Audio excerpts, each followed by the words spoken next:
कि पिछले 9-10 महीने से दिल्ली पुलिस सो रही थी क्या? अब जब दिल्ली का चुनाव सामने है तो फिर बीजेपी के हथियार के तौर पर दिल्ली पुलिस भी काम कर रही है आपकी घेराबंदी के लिए सर? बस मुझे फिर से आपसे निवेदन बस इतना ही होगा कि मुझे समय दे दीजिए, बीच में रोकिएगा।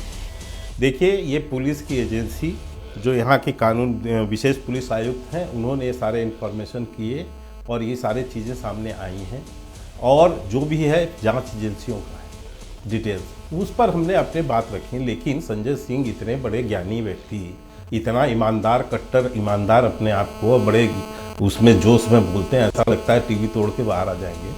ये जरा इतना ही बता दें, दिल्ली की कानून व्यवस्था छोड़ दें, अपने घर की व्यवस्था बता दें ना। एक राज्यसभा सांसद, महिला सांसद, जिसको अरविंद केजरीवाल के घर में लात घूसों से पीटा गया, मारा गया, और 3 दिन बाद यही संजय सिंह, और कोई नहीं थे, यही संजय सिंह ने प्रेस कॉन्फ्रेंस किया और प्रेस कॉन्फ्रेंस करके स्वीकारा कि उसके साथ गलत हुआ। केजरीवाल संज्ञान ले रहे हैं। क्या हुआ रोमाना जी, क्या हुआ? पुलिस केस तो हुई, उस पर तो कार्रवाई चल रही है, लेकिन ये तो आपके घर का मसला था। आपकी राज्यसभा सांसद थी, आपकी महिला सांसद थी, आपके लोगों ने मारा, अरविंद केजरीवाल के घर पे मारा, मुख्यमंत्री निवास में मारा, और इन्होंने स्वीकारा। आप छोड़िए, एजेंसियां अपनी काम कर लेंगी, वो तो पकड़ लेंगी, और उसके रास्ते कहां तक रास्ते उसके सिरे आएंगे, उससे बेचैन मत होइए आप लोग। अभी आप पार्टी वाले उसका तो कर लीजिए फैसला। क्या इनका चाल चरित्र चेहरा है? दूसरी बात मैं यही देश कह रहा जानता था है। इसे। एक सेकंड ऋतुराज जी, आप सोचिए, घुसपैठ की बात आई है, आप सुनिए। हाँ। मैं अपनी बात कर, घुसपैठियों का तो मैं इनको बता दिया कि जब इनकी पार्टी पैदा नहीं हुई थी ना सर, जब बनी नहीं थी, उसके पहले से बांग्लादेश घुसपैठियों का मसला इस देश के अंदर है। और जिस घुसपैठिए के वोटर कार्ड की जो आप बात कर रही हैं, उसके लिए इनका विधायक अभी पुलिस के पूछताछ में है, रिमांड पे चल रहा है। जो मर्जी केस कर लो, उससे पूछताछ हो रही है। तो आप सुनिए, अभी सुन लीजिए, अब तीसरी मुझे बात करिए, कौन रोक रहा है? मैं पूरी बता देता हूं। हमने ये वोट, मैं आपको आज भी एक बात कहता हूं, इन्वेस्टिगेशन के लिए बुला सकते हैं, किसी को जेल भेज सकते हैं। अरे चुप भैया, आ जाओ, वो सब हो रहा है, चिंता मत कीजिए आप। चिंता में जेल ही जाएंगे, वो जेल ही जाएंगे, वो चिंता मत। मैं आपको दूसरी बात कह रहा हूं। ऋतुराज जी प्लीज 1 मिनट अपनी बात पूरी कर लें, उसके बाद मैं बाकी मेहमानों का रुख करूंगी। आ रही हूं ऋतुराज जी, 1 मिनट। दीपक भी बहुत देर से अपनी बारी का इंतजार कर रहे हैं। के शर्मा जी 30 सेकंड में सर अपनी बात पूरी कीजिए प्लीज सर। के शर्मा जी 30 सेकंड में बात पूरी कीजिए। रोमाना जी, ये बीच में तो बंद कर। हाँ, बस मैं इतना कह, मैं ये वोटर लिस्ट का मामला, ये नई दिल्ली के केवल विधानसभा में क्यों है? रोज केजरीवाल नई दिल्ली की विधानसभा के वोटर लिस्ट लेके क्यों खड़े हैं, जानते हैं आप?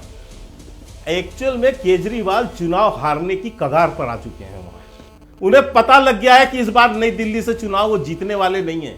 ये बहाने हैं, ये बहाने बनाए जा रहे हैं वहां पर कि देखो जी वोटर लिस्ट खराब था जी, ये था जी, वो था जी, ये साहब ये तो इन्होंने ये कर दिया जी, इसलिए मैं हार गया जी।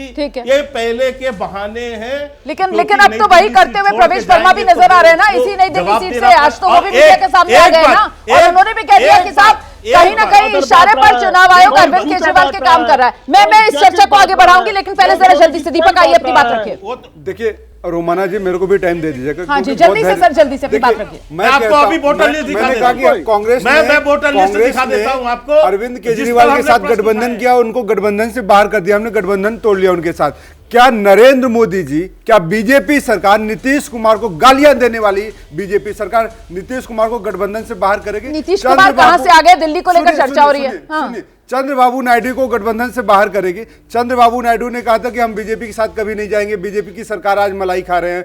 नीतीश कुमार कितनी बार पलटी मारे, आज नरेंद्र मोदी जी को समर्थन दे के सरकार बचाए हुए। तो कितनी गालियां दी है नरेंद्र मोदी जी को, कितनी गालियां दी है, हत्यारा बोला है। राजनीति का चरित्र आप ये कह रहे हैं, राजनीति का चरित्र है, कोई कभी भी किसी का दोस्त हो जाता है, कोई कभी भी किसी से अलग हो जाता है। तो ये नेता एक दूसरे को गालियां दे तो दर्शक जो है, वोटर जो है, गंभीरता से ना ले। ठीक है ना? आइए, दूसरी बात जब आती है, संविधान की बात हो रही थी, लोकसभा में हमारा गठबंधन बना था देश बचाओ संविधान बचाओ, तो संविधान बचाने की बात आई, जो साथ चले देश के लिए संविधान बचा, नहीं तो भाजपा के नेता बयान देते थे हम लोकसभा के बाद, चुनाव के बाद संविधान बदल देंगे। संविधान बदलने की तो औकात छोड़िए, जनता ने इनको अपनी सरकार बचाने की हैसियत पे लाके खड़ा कर दिया। बात आती है कि अफजल गुरु की, अफजल गुरु को हमने फांसी दिलवाई, हमारी सरकार थी, फांसी हुई। दूसरी बात मैं कहता हूं, जब जब भाजपा सरकार होती है तब तक हमले होते हैं, पुरी, पठानकोट, पुलवामा और संसद भवन पे हमले होते हैं। तो भाजपा आतंकवादी हमले करवाती है और हम उन अपराधियों को फांसी की सजा देके रहते हैं और देते रहते हैं। तो भाजपा का एक चरित्र है, इसलिए भाजपा यहाँ पे अंडे और डंडे, इस बार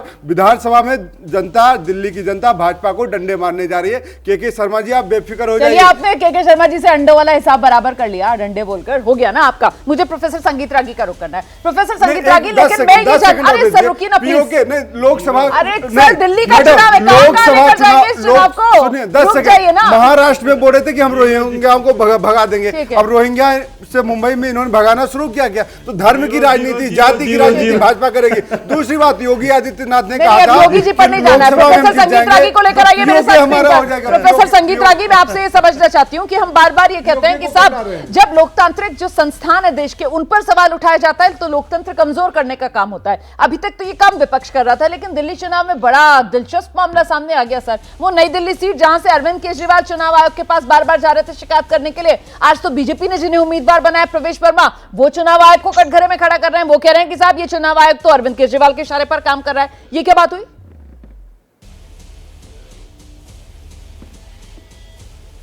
देखिए, स्वाभाविक है कि जब अरविंद केजरीवाल ने चुनाव आयोग पर जब प्रश्न चिन्ह खड़ा किया, उनकी निष्पक्षता पर खड़ा किया, तो स्वाभाविक है कि भारतीय जनता पार्टी भी जो है उसी मुद्दे को लेकर के वहां जा रही है।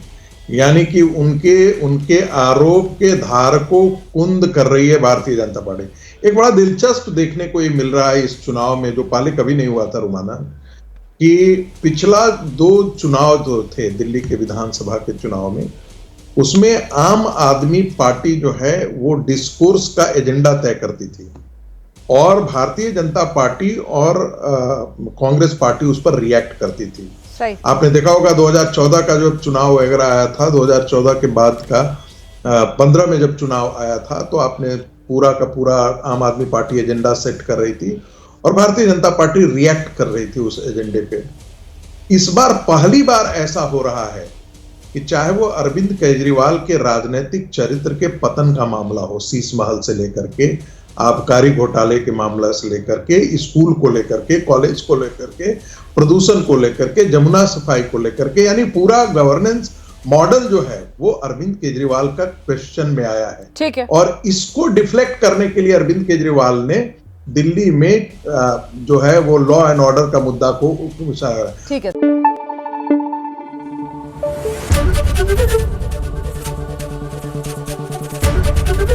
एबीपी न्यूज आपको रखे आगे।